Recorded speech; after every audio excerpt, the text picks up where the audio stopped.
राज्यसभा चुनाव में अखिलेश यादव की पार्टी को एक के बाद एक झटके लग रहे हैं, लेकिन इसी बीच सपा के लिए राहत भरी खबर आई।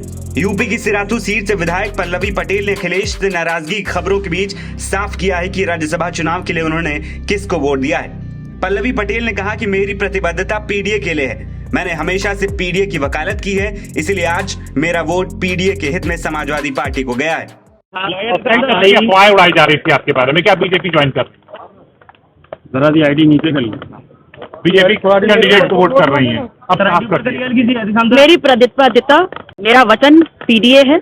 मैं पीडीए हूँ, मेरे अलावा पीडीए कोई नहीं है। मैंने शुरू से पीडीए की बात की और मेरा वोट भी आज पीडीए के लिए है। क्या रामजी लाल सुमन को आपने वोट कास्ट किया है? जी बिल्कुल।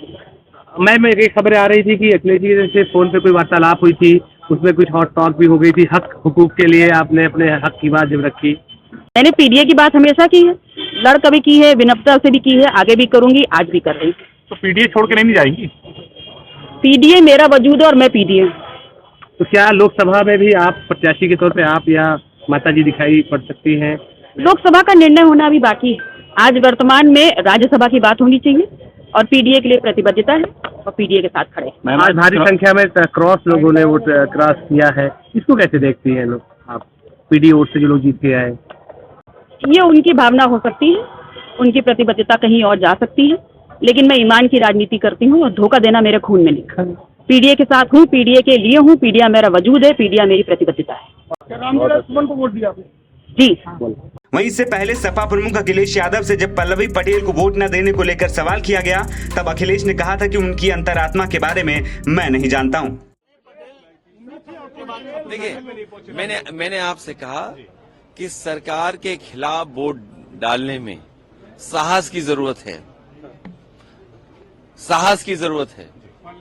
पल्लवी पटेल भी नाराज, अब वो नहीं दिया होगा वोट, अभी तक नहीं आई है तो वो जाने, क्योंकि उनकी वे क्या बोला था अभी आपने, अंतरात्मा से। तो मैं किसी की अंतरात्मा के बारे में नहीं जानता हूँ।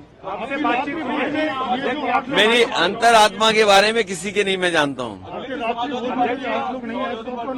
कोई बात नहीं, जब जो भोज में नहीं आए, चर्चाएं आपके माध्यम से भी थी, चर्चाएं और तरह से भी थी। अब उन बातों को आप बेहतर समझते होंगे कि कोई क्यों चला गया, किसी को सिक्योरिटी की जरूरत रही होगी, किसी को धमकाया गया होगा कि आपके मुकदमे पुराने हैं, आपका इतना रिकॉर्ड अच्छा नहीं है, आपको ये लाभ दे दिया जाएगा। सुनने में तो बहुत कुछ चीजें आ रही हैं, सुनने में तो पैकेज के बारे में भी आ रही हैं।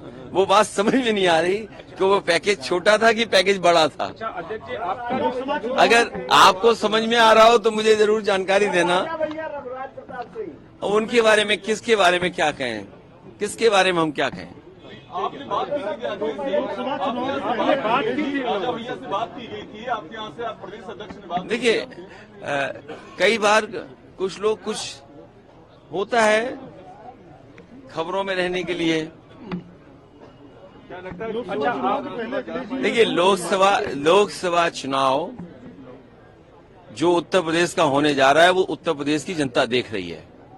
क्या वो नौजवान जो दौड़ाए जा रहे हैं, जिन पे लाठी पड़ रही है, क्या वो भूल जाएंगे भारतीय जनता पार्टी को? बता दें कि उत्तर प्रदेश में 10 राज्यसभा सीटों के लिए जारी मतदान के बीच खुलकर क्रॉस वोटिंग होते दिख रही है। इन सब के बीच ये कयास लगाए जा रहे हैं कि समाजवादी पार्टी के प्रत्याशियों में जया बच्चन, आलोक रंजन और रामजी लाल सुमन में से एक की हार हो सकती है। दरअसल सपा ने प्रत्याशियों के वरीयता के क्रम में पहले और दूसरे नंबर पर क्रमशः जया बच्चन और रामजी लाल सुमन को रखा था। वहीं आलोक रंजन तीसरे नंबर पर थे।